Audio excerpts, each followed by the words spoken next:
मुजफ्फरपुर के पश्चिमी के जिलाध्यक्ष हैं और संगठन को किस तरह आगे बढ़ा रहे हैं। 2025 के विधानसभा चुनाव का सरगर्मी तेज हो गया है। पंचायत अध्यक्ष और प्रखंड अध्यक्ष को किस तरह कार्य दिए हैं, सौंपे हैं, वो बताएं। देखिए, भारतीय जनता पार्टी कार्यकर्ताओं की पार्टी है। हर कार्यकर्ता के लिए काम है और हर काम के लिए कार्यकर्ता है।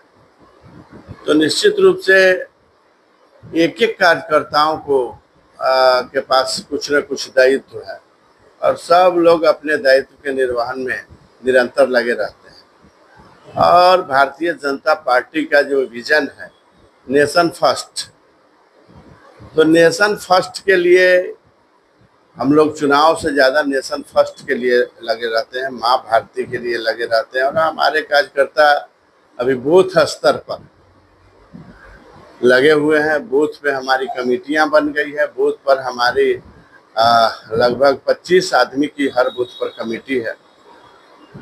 तो ये 25 लोग जो बूथ पर हैं, अभी SIR में भी काम लोगों की मदद कर रहे हैं।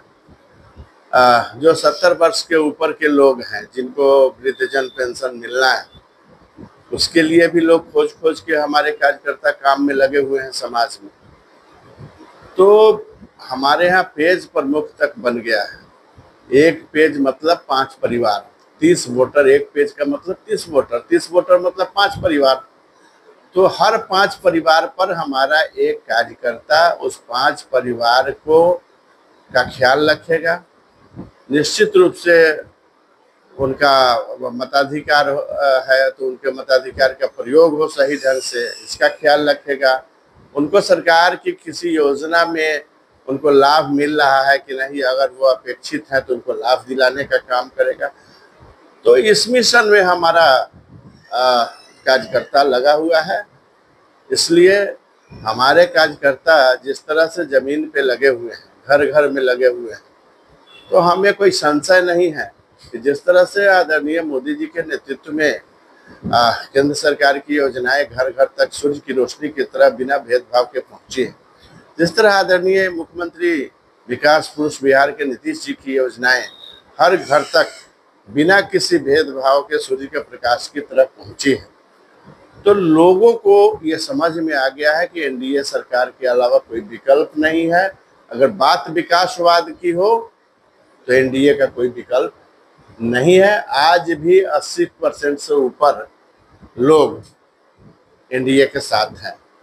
हाँ, कुछ लोग ऐसे हैं 15-20% जो एक समीकरण के तहत वोट करते हैं कि मोदी सरकार, नीतीश सरकार कितना भी अच्छा काम कर ले, उनका वोट विरोध में ही जाता है। तो मैं तो कई इस समीकरण के मुसलमान लोग हैं, यादव लोग हैं, मैंने तो कई यादव लोगों से पूछा कि भाई लालू जी ने क्या भला कर दिया आपका, हमको एक काम गिन के बता दीजिए तो हम समझेंगे। अब जातिवाद की बात कीजिएगा तो जातिवाद आप करते रहिए। मुस्लिम भाइयों से पूछा कि मोदी सरकार की योजनाएं जिस तरह आपके घर में पहुंचती, और सबसे पहले योजना लेने में मुस्लिम परिवार 70% से ऊपर योजना का लाभ उठाता है। आपके घर में एक परिवार में 18 लोग हैं, 90 किलो अनाज जा रहा है, 90 लाख का इलाज जा रहा है, फिर भी आपका जमीर क्यों नहीं जाग रहा है NDA के प्रति, मोदी सरकार के प्रति, नीतीश जी के NDA सरकार के प्रति, बिहार के? तो आपका जमीर जगना चाहिए। अगर आप राष्ट्रवाद से प्रेरित है तो आपका जमीर जरूर जगना चाहिए और NDA को वोट करना चाहिए। अब जाति धर्म का खेल क्या, NDA सरकार ने किस मुसलमान को नुकसान पहुंचा दिया है, एक उदाहरण बताइए आप हमको। जो भी मोदी सरकार की योजनाएं हैं राष्ट्रहित में है, बिना किसी भेदभाव के हैं, इसलिए लोगों का जमीर जागना चाहिए। नई नई पार्टियां आ रही है, कई पार्टी कई तरह के प्रलोभन दे रहे हैं, समाज में पैसा दे के लोगों को गुमराह कर रहे हैं। तो कहीं जात पात के प्रशांत जी प्रचारक रहे हैं, एडवर्टीजमेंट का काम रहा उनका। तो एडवर्टीजमेंट अपना बेहतर ढंग से कर रहे हैं, तो सिर्फ एडवर्टीजमेंट कर रहे हैं। सरकार चलाना और एडवर्टीजमेंट करना, दोनों में जमीन आसमान का फर्क है। मतलब किसी चीज का प्रचार कर लेना और उसको अमल में ले आना। सरकार फंड से चलता है, सरकार पैसे से चलती है, सरकार नीति से चलती है, सरकार नियत से चलती है। तो सरकार चलाना और दुष्प्रचार और प्रचार करना, ये दोनों अलग अलग चीजें हैं मेरे मित्र। तो प्रचार, कोई आदमी बेहतर प्रचारक हो सकता है, लेकिन बेहतर शासक होना बहुत मुश्किल काम है। मीनापुर में मतलब कि वैसे दो समुदाय के बीच में झड़प हो गया है और प्रशासन से क्या मांग कर रहे हैं इसके लिए? मैं वहाँ गया था मीनापुर में, कल मैं मीनापुर में था और सभी लोगों ने एक स्वर में कहा ये सुनियोजित साजिश के तहत है और वहां पर इसका साजिशकर्ता मुख्य सूत्रधार एक मुखियापति मोहम्मद इसरार है। जुलूस जा रहा था, ये झंडा यात्रा मस्जिद के सामने से गुजर रहा था मुस्लिम टोला से, और उस मुखिया के इशारे पे अचानक पत्थर चलने लगा। थाना प्रभारी भी साथ में थे। थाना प्रभारी के नियंत्रण में, देख रेख में पूरा यात्रा चल रहा था, पूरा प्रशासन वहां पर मौजूद था। फिर अचानक छत पर से पत्थरबाजी होने लगा, थाना प्रभारी का भी सर फटा है। वहां पर किसी हिंदू लड़के का, किसी हिंदू युवा बुजुर्ग का कोई वहां कसूर नहीं है, बेकसूर माथा पर पत्थर गिरने लगा। तो हम इस घटना की पूरी निंदा करते हैं और जो लोग इनके कसूरवार हैं, पत्थरबाज के लिए कश्मीर से पत्थरबाज खत्म हो गए, यूपी से पत्थरबाज खत्म हो गए और अब बिहार से भी पत्थरबाज खत्म होने का समय आ रहा है।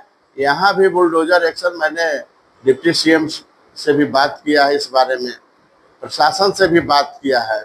जो लोग चिन्हित किए गए हैं, इस वीडियो में ड्रोन से वीडियो बना हुआ है, पूरा ड्रोन कैमरा लगा हुआ था, पूरा कैमरा के नज़र में किस तरह से छत पर से पत्थर बरसाया जा रहा है। तो ये एक मर्माहत करने वाली घटना है। इस घटना के जो दोषी हैं कुछ जेल गए हैं, कुछ जो घूम रहे हैं वो भी जेल जाएंगे और बचने वाले नहीं हैं। और मैं उन लोगों को कहता हूं जो लोग समाज को बांटने का काम करते हैं। मैं बचपन से ताजिया देखता आया हूं, जो मुहर्रम का जुलूस निकलता है ताजिया का, तो उस ताजिया में हिंदू भी बढ़ चढ़ के भाग लेते हैं। आज तक किसी हिंदू ने ताजिया पर पत्थर नहीं फेंका। तो मुस्लिम में जो लोग हैं, जो अच्छे लोग हैं, सभी लोग पत्थरबाज नहीं हैं, सभी लोग आतताई नहीं हैं। जो अच्छे लोग हैं उनको इस बात का तकलीफ है, ये ऐसा नहीं करना चाहिए। लेकिन हमारे मुस्लिम नेताओं को भी, जो लोग समीकरण की बात करते हैं, तो क्या उनको वही मुस्लिम वोट से जीत जाना है और कुछ मुस्लिम वोट से जीत जाना है जो आतंकवादी की तरह पत्थर बरसाते हैं? तो उनका पक्ष लेके अभी विपक्ष के नेता का फोन आता है मुजफ्फरपुर में कि खाली हिंदू मुस्लिम पर केस हुआ है, हिंदू पर भी कुछ केस कीजिए। तो इस तरह के जो बयान आते हैं ये दुर्भाग्यपूर्ण है। तो आने वाले चुनाव में हिंदू उनको बताएंगे कि खाली मुस्लिम पर केस होता है, हिंदू पर क्यों दे? अबे भाई, हिंदू का कसूर रहेगा तब ना केस करेगा कि निर्दोष 10 को हिंदू पर केस कर देगा। तो 10 को हिंदू पर केस करके देखो, तुमको मजा चखाते हैं।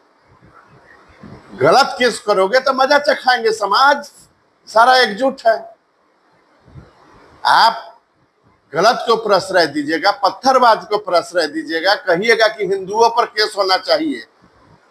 उसने तेजस्वी जी ने और उसके कारी सोहेब है कहा यहाँ पर कोई एमएलसी है, पता नहीं, वो जाके कहता है प्रशासन को कि हिंदू पर कार्रवाई क्यों नहीं रही? हिंदू किया क्या है जो कार्रवाई करोगे? वीडियो देखो, फुटेज देखो। अगर हिंदू गलत है तभी ना कार्रवाई करोगे। तुम छत पर से निर्दोष लोगों पर पत्थर बरसा रहे हो, उल्टा बोल रहे हो, तो तुम आओ वोट मांगने, उसके बाद हिंदू बताएगा। वो हिंदू पर जात देख के पत्थर बरसाया है कि कौन यादव है, कौन भूमिहार है, कौन चमार है, कौन कोयरी है, कौन कुशवाहा है। इसके लिए क्या मांग कर रहे हैं प्रशासन से? प्रशासन बहुत प्रशंसनीय काम कर रहा है। उसने चिन्हित किया हम धन्यवाद देते हैं कि प्रशासन को, जिन्होंने चिन्हित किया वहाँ जो मुस्लिम आतताई थे, पत्थरबाज थे, उनको चिन्हित करने का काम किया, उस पर कार्रवाई हो रहा है। लेकिन ये विपक्ष का जो ये है, ये पत्थरबाज को बचाने की साजिश है। पत्थरबाज पर कार्रवाई हो तो हिंदू पर भी होना चाहिए, मतलब प्रशासन पे दबाव बना रहा है। तो इस तरह का दबाव बना के अगर कोई कार्रवाई करवाएगा तो हम लोग उसका विरोध करेंगे, एकदम तन मन धन से उसका विरोध करेंगे।